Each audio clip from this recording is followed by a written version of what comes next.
So do you think do you see copper sort of maybe further going down, or you think this is just a short term? I think in the near term, copper could go down a little more because I'm not an economist, but I noticed that it's been a very long time since we had a proper recession, an economic slowdown. Looking longer term, and by longer term, I mean 5 to 7 years, I think it's important to look on the bright side because I think the side is mostly bright.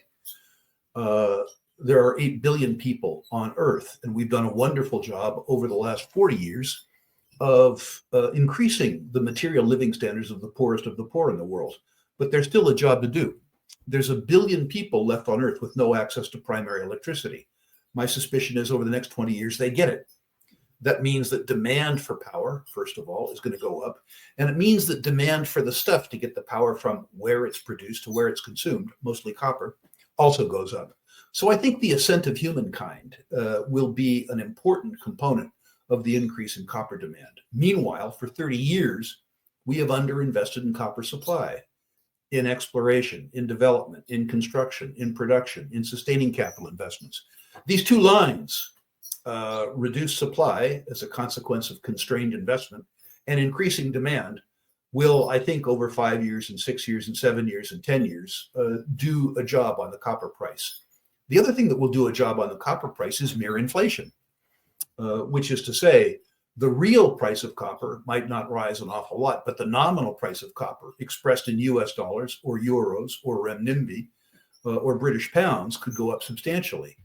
And inflation does a different thing. It raises the capital cost to put new capacity in production, which is to say, if we were to go build a big porphyry mine today for $10 billion,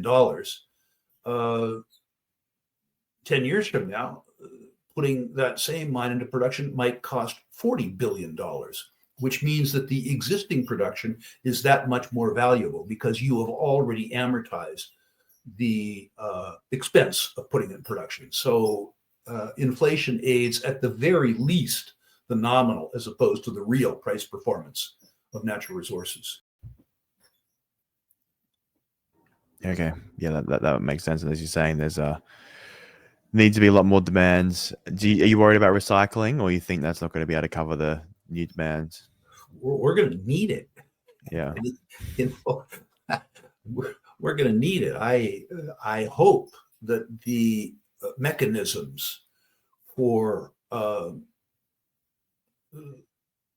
restoring scrap become more broad-based. Make no mistake, we have invested insufficiently in a whole range of material resources to sustain the growth in the material well-being of humankind for the balance of my life. And I'd like my life not to change that much. It's been pretty good so far. So far from fearing recycling, I'm holding out a lot of hope for